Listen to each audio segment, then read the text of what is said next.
Olympic athletes are the fastest, strongest, and best at what they do. But they'll be the first to tell you they wouldn't be where they are today without certain people by their side. I'm Alyssa Marino. Welcome to the Humankind Connection.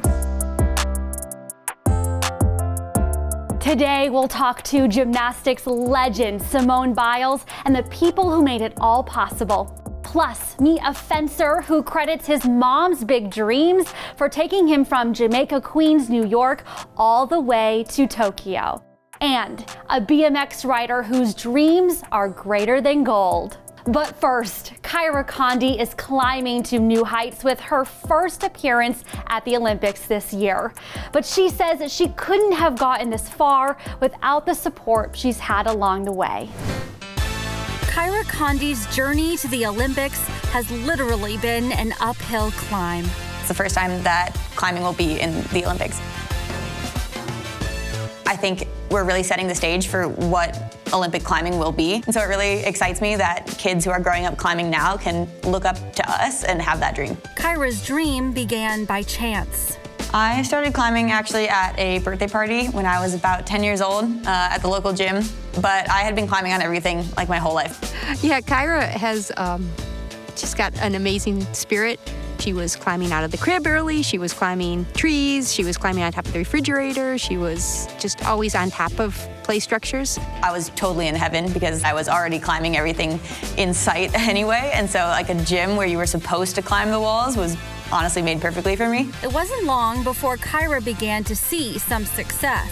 I realized that there was this pattern of if I worked hard, I could achieve the goals that I wanted. So I just kind of kept setting those goals higher and higher. While she achieved new heights, something unexpected was about to pull her down.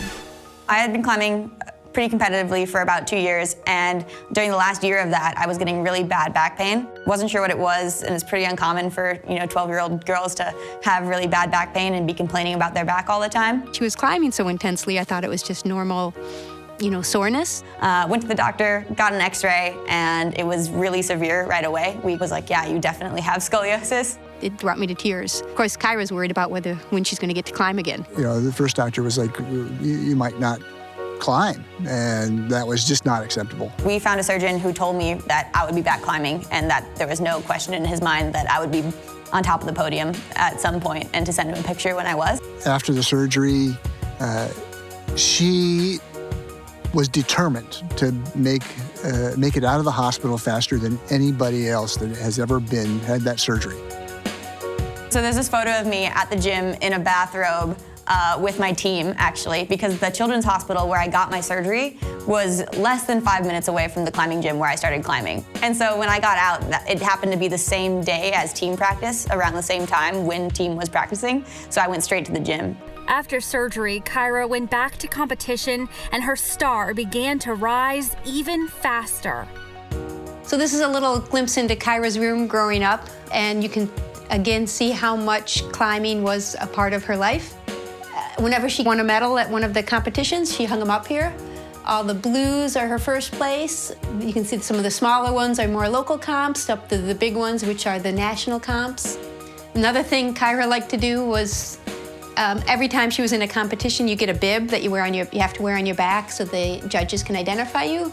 And she kept all of her bibs from every single competition. A lot of times that was my job after the comp. Mom, do not lose my bib, and don't try and get it wrinkled, because she does like to have them up and display and remember. For Kyra, success isn't just about hard work, it's about the support she's had along the way. I really lucked out with my parents in general, and my mom especially is just really positive and just a force to be reckoned with, I think, when it comes to positivity and encouragement. Well, I always thought it's a much bigger compliment to be called strong than to be called beautiful. It's okay to be strong. That is beautiful. That is a huge compliment. I was making a point to be like, oh, Mom, you look really strong. And so I think me and my roommate now do that for each other too. Like, a lot of us are like, oh man, you look jacked, and it's a good thing, which it should be. One of my biggest goals as a professional athlete and influencer on social media and things like that is to inspire the younger generation of climbers, and especially young girls. I think a lot of times we're told what we can do and what our body should look like, and I really want to break that like stigma and, you know, show them that it's cool to be strong. Seeing Kyra be so strong, it's really inspired me to keep pushing myself. My mom has always been a huge Olympic fan, and so when climbing got into the Olympics, she was unbelievably excited. She told me she was going to go watch Tokyo, you know, whether I was there or not. And I think that was actually her tactic to not make me nervous. Kyra's parents were lucky enough to watch their daughter qualify for the Olympics. I love this. This is like one of my favorite pictures of you, me, and Kyra. This is the morning of Toulouse. Oh, yeah. It was so fun to get to see her off that morning. Even in this picture, I love it because you can see the determination in her face. It was just so cool to see her fight so hard on a climb. Yeah. You could just see it at every single move on that lead climb. It's such a dream. You know, you grow up watching the Olympics and just seeing all these amazing athletes, and then all of a sudden you realize, hey, your daughter is competing to become an Olympian. Support and be proud of your kids. That goes just such a long way. I don't think I'd be where I am without their support. Even if that support is now long distance. Kathy and Kyra are really close. They on the phone together all the time. Hey, sweetie. Hey, Kyra. Hey, sweetie. How's it going? Hi. Yeah, Dad's hello. there too. Got done training. I did a combined day today. Oh, cool. So how was speed feeling? It was good. We did doubles. Kyra always knows when her mom's in the crowd because her mom is the loudest person yelling, Kyra, go Kyra, you got this. It's so fun to watch. And the rest of my family won't be able to come watch in Tokyo.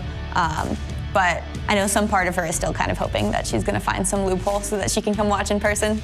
I think it's important with any relationship, mother-daughter, friendships, is to kind of really tune into someone's passions and their strengths and what motivates them and encourage that and set that up for success. And I do that for Kyra, and she does that for me too. And you know where you'll put the Olympic medal?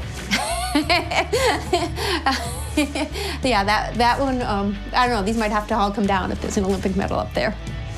I'm really proud to be representing Team USA. It's a legendary team. It's produced a lot of amazing athletes, a lot of amazing activists, things like that. I don't think that I could have had any other mom and ended up where I am. Like, she has influenced me in so many ways, both in being a good athlete, being a good person, valuing academics, just all sorts of things. Like, she amazes me every single day. And people tell me all the time how awesome she is, and I'm like, yeah, I know. I lucked out. I could not have done this with any other mom, for sure. Kyra's story is incredibly inspiring. Naomi Graham's journey to the Olympics was one of the hardest fights of her life.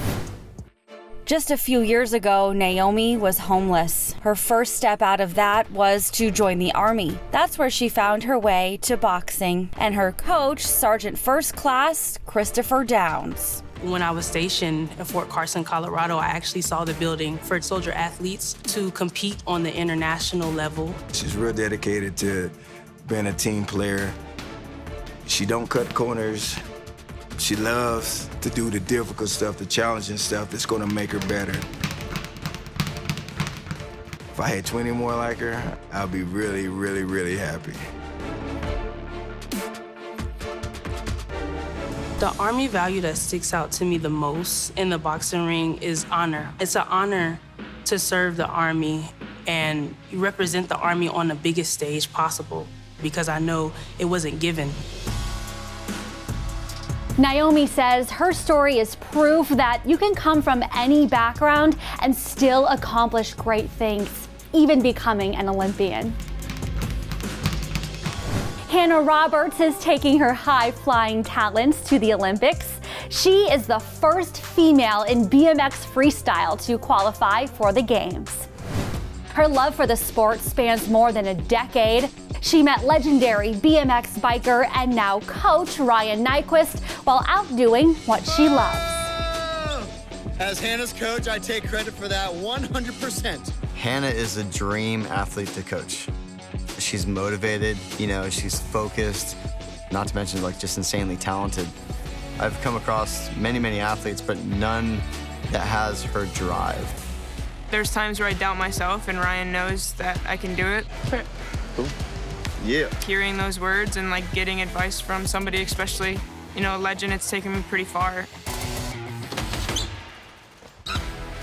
I just want other young girls to be able to look at the sport, love it, and be like, I could do that if I put in the work, and that's what it's all about. I'm just living my best life. I'm having a great time riding my bike, and I can't wait to throw down at the Olympics. I mean, that's really all it is. Simone Biles has captivated the world with her mind-bending abilities in gymnastics. As she continues to dominate the sport, she looks back at the people who helped get her here. The world's greatest gymnast is set to stun at the Olympic Games. Simone Biles' family made it all possible. So I was like officially adopted at 6. And then I was probably in foster care from like 2 to 3 to like 5. Some of it's blurry because I was so little, but then there are some memories that are just like, if you took me to the house, I could tell you which room I was, I could give you the layout of the house, and then my foster parents and everything. We were all really fortunate because we got to stay with our siblings, which most siblings get separated. I remember like Tevin was across, there were like 2 rooms, well there was 3, 1, 2, 3. But we slept in the girls' room and he was in the boys', but I would like sneak over there and go sleep with him because I thought whenever I woke up, he'd be gone because they would take him maybe to another foster care system or whatever. Just the craziest thing. We had a good experience in foster care, so I can't knock that. We were very, very fortunate. Ron and Nellie Biles received a life-changing call. The social worker called me and said the kids were in foster care. I said, what? And then she, went on about some things, and finally I just said, just send them to me. Because, I mean, that's their family. I remember the conversation when he told me that they were now in foster care and he would like to bring them. I needed to give that some thought. This was 4 children. This was not 2 at the time, this was 4. I remember crying and praying and everything, because once you bring those children in your home, these will be my responsibility, and I had to be mentally ready for that. You know, with prayers and everything else, you just have to do the right thing, and the right thing was to take all 4. And so we went from a family of 4 to a family of 8. Definitely was not easy. She said it was one of the hardest things she's ever done, but it definitely pays off. And once you get that relationship with whoever you adopt, it stays and it's implanted with them forever, and they're just so grateful and it's exciting. Simone has a passion for helping and encouraging other foster children. Everybody's situation of coming into the foster care system is a little bit different, but it definitely doesn't define who you are. Being a voice for them, they're like, oh, nobody feels what we feel but me being a foster kid and then getting adopted. It's like, I can be a voice for them, I can help them, and I can tell them that they're not alone and that it's gonna be okay and that you can also still be great in the world. And just being a foster care isn't gonna be your only title. That's an honor and a medal in itself that will always be there, and that I'm really excited about, because at the end of the day, medals are medals and people can tell you who you are, who they want you to be, but being a voice, that's something people will always remember besides the medals.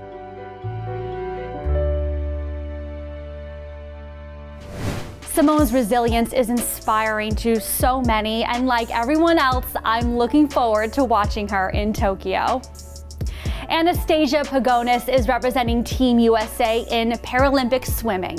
She first started losing her sight at the age of 11 and essentially had to learn how to swim all over again.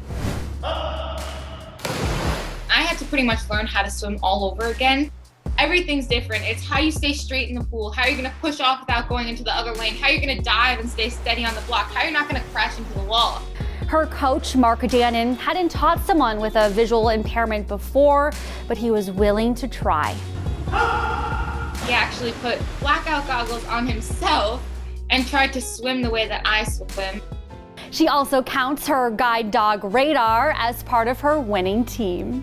He helps me with everything. Oh my God, he's just the best. I can't like walk straight, and he helps me like stay in a straight line when we're walking. If I'm in the supermarket, I can say, Radar, find the counter, and he'll go up to the counter and get me customer service. He's my emotional support dog too. Like whenever I'm crying or anything, he comes up to me and he just puts his head on my lap. I'm like, okay, how can I not be happy after that? As much as I love my guide dog, Radar, I don't need him in the water. I feel free. I feel like nothing's holding me back. I have myself and I feel powerful.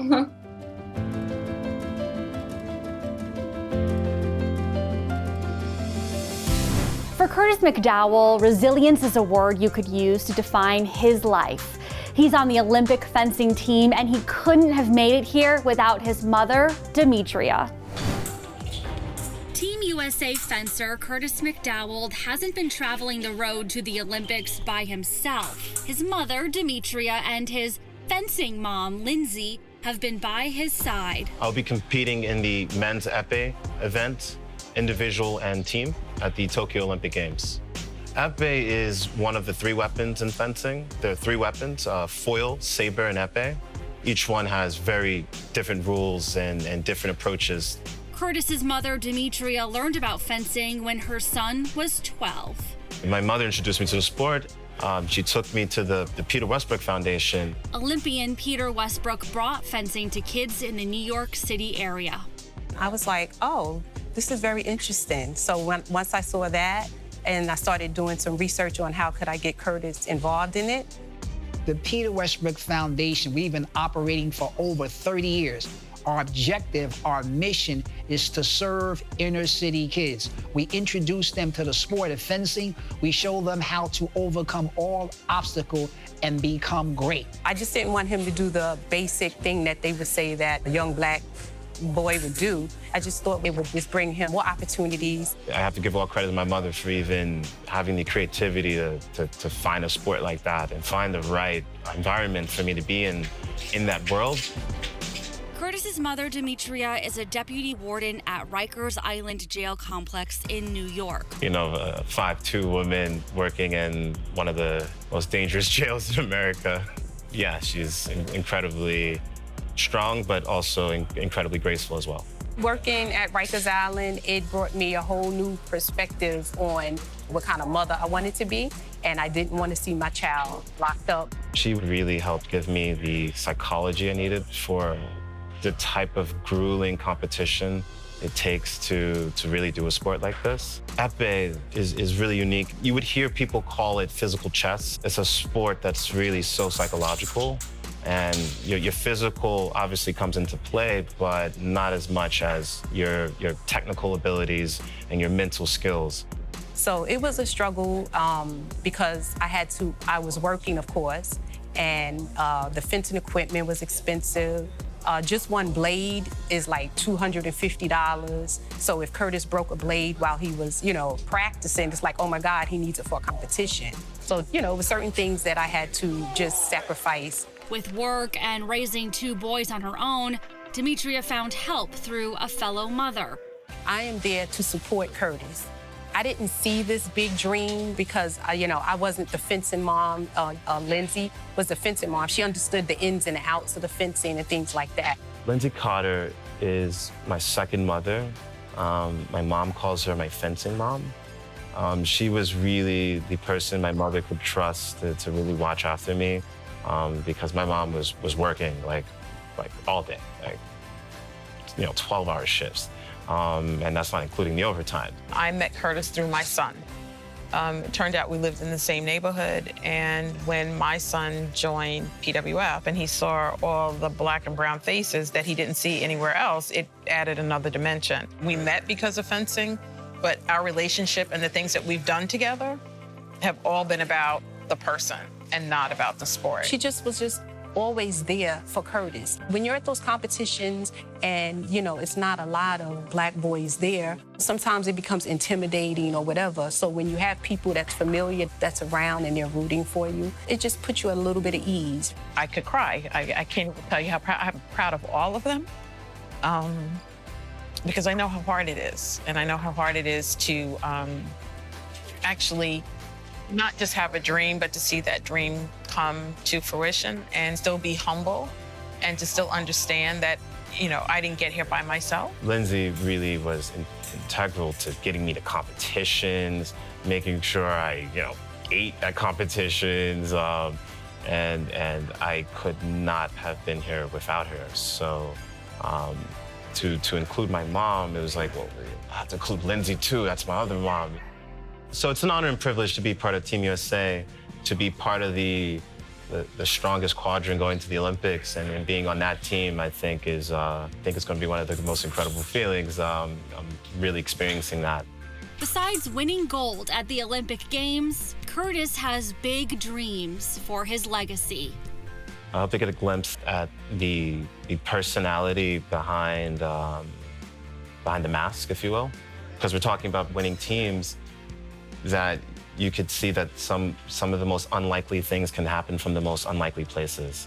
My mother had to put a lot of her own personal life on hold in order for myself and my brother to really succeed in life. And that's something that I'm internally grateful for, something I hope one day I could pay back and be able to show her how much that meant to me. That a kid from Jamaica, Queens, who went to some of the roughest schools, can now go to college and graduate and now be on the Olympic fencing team. I hope it's an inspiring moment where one day I could go back to my neighborhood and I hear kids saying stuff like, I want to play a pickup game of fencing. The day I hear something like that, I know I left a true legacy and mark on the sport. Demetria is a force, and I'm sure she's immensely proud to watch her son compete on the world stage. Is there someone in your life who deserves a big thank you? We want to help give them the thanks they deserve. Just send an email with your story to humankindvideos@gmail.com and we'll do the rest. And let's make it a surprise. Thank you for joining us today. We hope these amazing athletes leave you feeling inspired. And remember, be human, be kind.